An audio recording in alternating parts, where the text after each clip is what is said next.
तो कर्क राशि, कैसे हो आप लोग।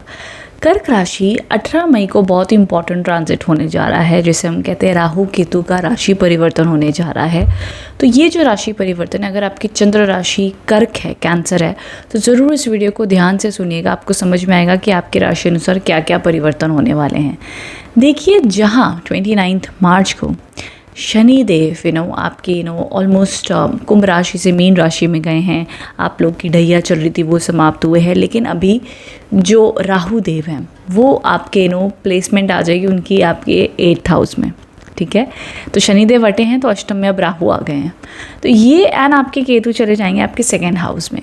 तो अब ये जो कर्क राशि जो एक राहु केतु आकर जो बैठेंगे आपके 8th हाउस में राहु एंड 2nd हाउस में केतु, ये अब आपसे क्या एक्सपेक्ट कर रहे हैं, आपको कहाँ आपका फोकस बन जाएगा एंड क्या चीज़ें होंगी। देखिए, आपके करियर में, आपके जीवन में बहुत हद तक ब्लॉकेजेस रिमूव होंगे, अच्छा माना जाएगा।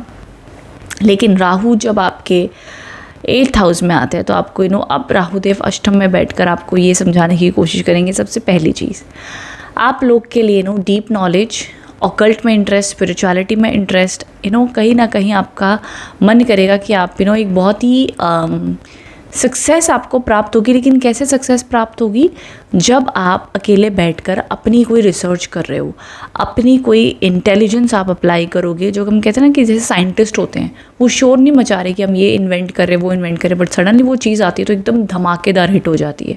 तो ये वो प्रकार की एनर्जीज़ को इंडिकेट करे। तो अगर आपका मन कर रहा है कि मुझे वो अपना स्किल बढ़ा लेना चाहिए, मुझे वो चीज़ सीख लेनी चाहिए, मुझे वो चीज़ पर ट्राई करना चाहिए, तो कीजिए। अगर आपका इंट्यूशन आपको कुछ कह रहा है तो उसको फॉलो करो।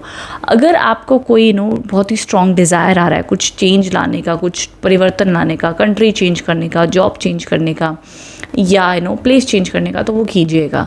Because Rahu in the 8th house आपको बहुत ही स्ट्रॉन्ग डिज़ायर्स देगा आपके मन में, जिसको आपको फॉलो करना चाहिए। नाउ थोड़ा सा आप देखोगे कि आपके जीवन में अभी यहाँ पर जो चीज़ें चलेंगी, ये आपके योगों के अनुसार, ऑफकोर्स जैसे मैंने कहा एब्रॉड के तो योग बनाएगा ही बनाएगा, साथ ही साथ 8th हाउस में जब राहु देव बैठता है तो थोड़े बहुत हेल्थ इश्यूज़ के इंडिकेशन यहाँ पर हैं। तो हेल्थ का आपने ध्यान बहुत ज़रूरी रखना है कर्क राशि।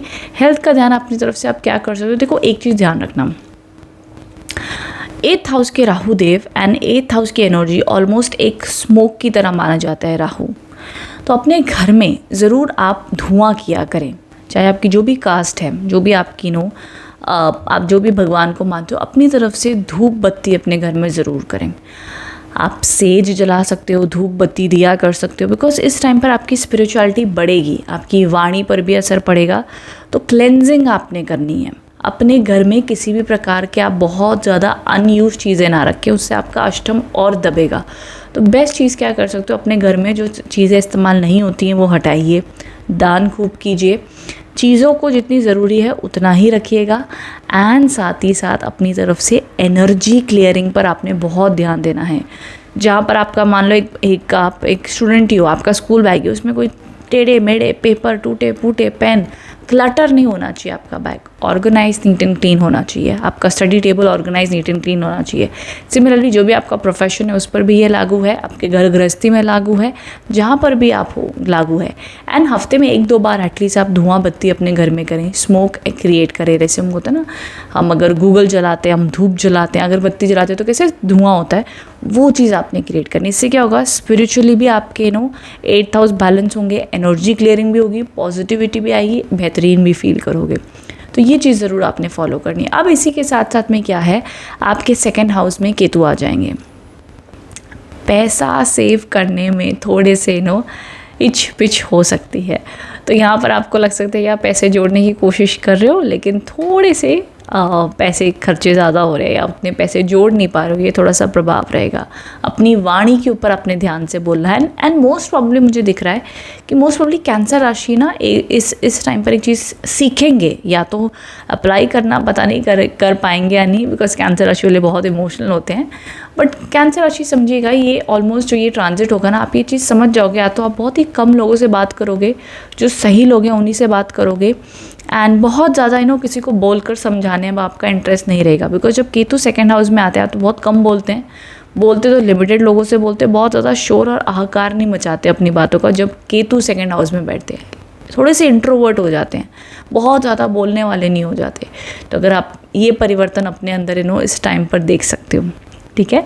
वहीं दूसरी चीज़ यहाँ पर देखा जाएगा आप लोग के लिए ऑल ओवर अगर मैं देखूँ तो ये देखिए आपके शनिदेव जो व्यापारी हैं, जो करियर में हो, आप लोग के लिए ग्रोथ बनी रहेगी, कोई दिक्कत वाली बात नहीं। लेकिन कुछ डीप लर्निंग, डीप स्किल्स होंगे, हेल्थ का आपको ध्यान देना चाहिए, देखा जाएगा।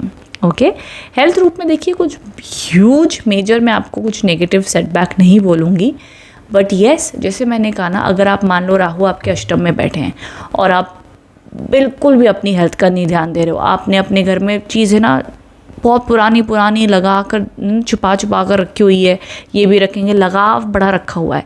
आपकी जो टेरेस होती है, आपकी जो बालकनीज़ होती हैं, आपका बाथरूम होता है, ये सब क्लीन होना चाहिए।